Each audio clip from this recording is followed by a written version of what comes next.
On the 27th of July, the people of Cambodia will go to the polls for an election that most people think will consolidate the power of long-term Prime Minister Hun Sen. His Cambodian People's Party has been criticized by some for being authoritarian and corrupt, but praised by others for ushering in the longest period of peace and prosperity for a century. I'm Teymoor Nabili, and on this edition of 101 East, I talk to the Prime Minister of Cambodia.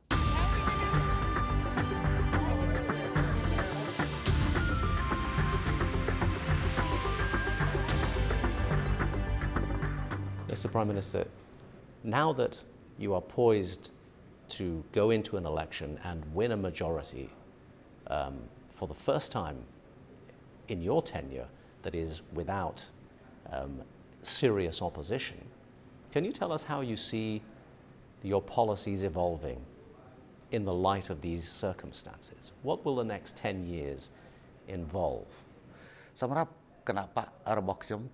For my party, I want to win. But what I want more than this is political stability of the country and economic development of the country, and for the election to be conducted free and fair, just, transparent, and without violence.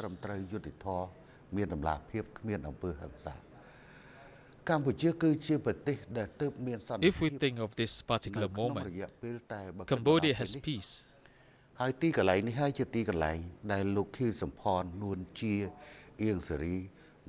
this is where Keith Sampan and Nuon Chea led the entire cabinet ministers to surrender to me. They came right to this residence and surrendered to me directly.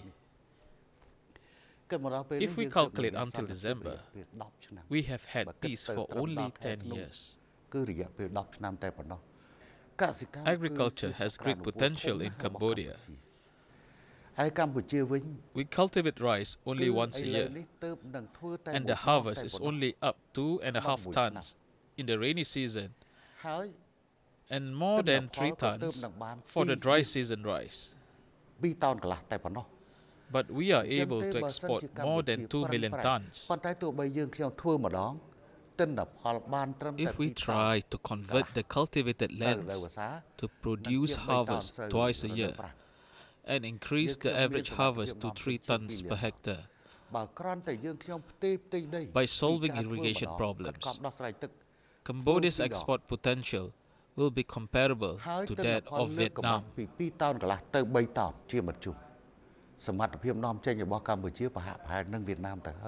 What incentives do you plan to give foreign investors to invest in Cambodia, and what assurances do you plan to give them? How much regulation will there be for foreigners coming into the country?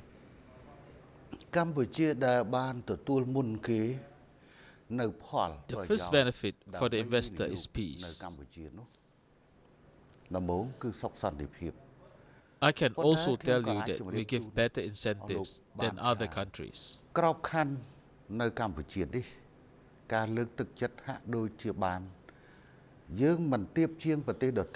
We can compete with other countries based on the grounds that while other countries require foreign investors to have a domestic shareholder,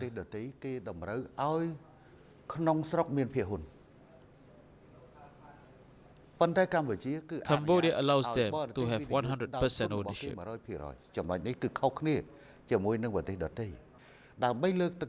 For additional incentives, we have the naturalization law.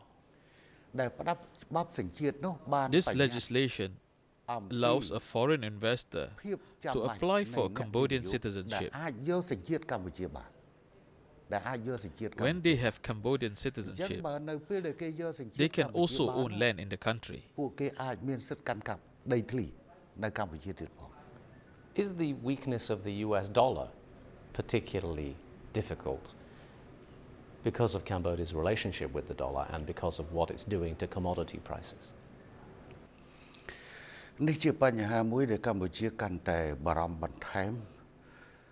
This is an issue which Cambodia is very concerned about,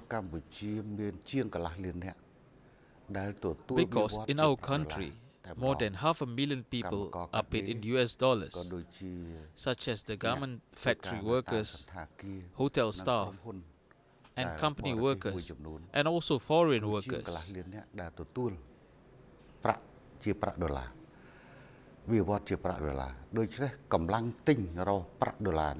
If the trend of paying workers in US dollars continues, the purchasing power will further reduce and adversely affect those receiving wages. Also, 80% of our foreign reserves, amounting to US $2 billion, will lose its value.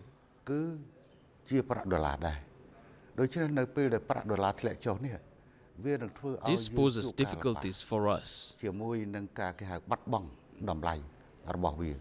Is corruption a problem in this country? Do you think it's a problem? This is an issue which we've seen from the very beginning.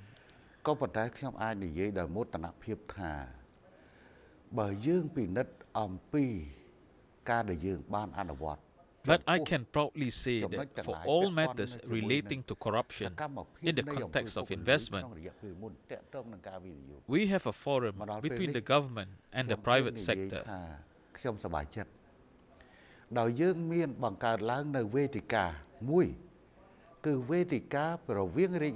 This forum, headed by the Prime Minister, meets once every 6 months. The value of decisions made in this forum is equal to those made in the plenary sessions of the cabinet. Does that mean that you will introduce a law on corruption? Allow me to stress this point. The anti-corruption law can be implemented.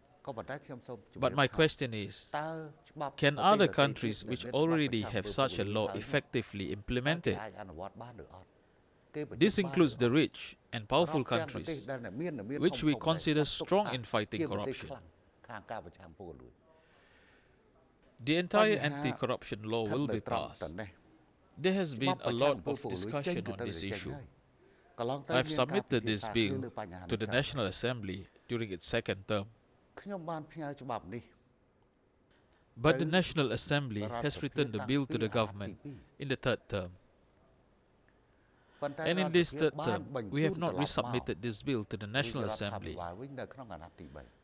The reason is that in Cambodia, the submission of any bill has to go through the required procedures and formalities.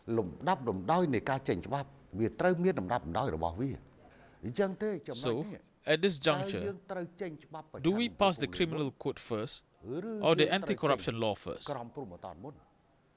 It's a question of whether the hen comes first or the chicks. The anti-corruption law is only one of many aspects of the law. Therefore, we have to first pass the criminal code. As to the delay of passing the anti-corruption law, I can tell you that even if we have the law in place, if we don't implement it, it's of no use. On the contrary, although we do not have the anti-corruption law, activities to fight corruption are already being carried in a good manner. In fact, we admit that corruption is still happening. But what is necessary now is to push for the fighting of corruption in a practical manner. We have to focus on areas where corruption is most taking place and try and reduce it and narrow the areas of corruption. In the past, the investors seeking to invest had to go through various ministries. But now, they only have to deal with one agency and they get a response within days. The stopping of the major illegal logging in Cambodia is the right step in combating corruption. The ending of logging is attacking corruption. That's a policy point, is it? In this point, if we let logging to continue, particularly the illegal logging in 1993, 1998, was massive and highly corrupt. I issued strict orders to stop the major trading of timber. But still, the illegal movement of timber continued, but in a small way, like using cars and boats. But the major corruption involving illegal logging in millions of cubic meters have stopped. I admit there is corruption happening in Cambodia. But other countries should not forget that there is also corruption in their own countries. For example, the Americans cry that Cambodia is corrupt.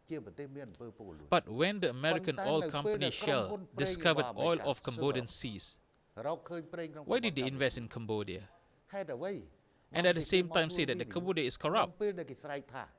The point here is that investments are done in both countries' benefit, irrespective of what they claim. In Cambodia, sometimes I am fed up. Let me explain.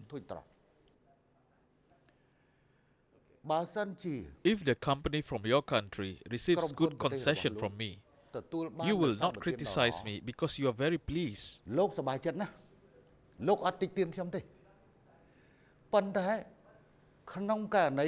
But in the event you don't receive the concession, you will criticize me, saying that I am corrupt. Prime Minister, we'll take a short break there if we might. You are watching 101 East, an exclusive interview with the Prime Minister of Cambodia, Hun Sen. We will be back very shortly.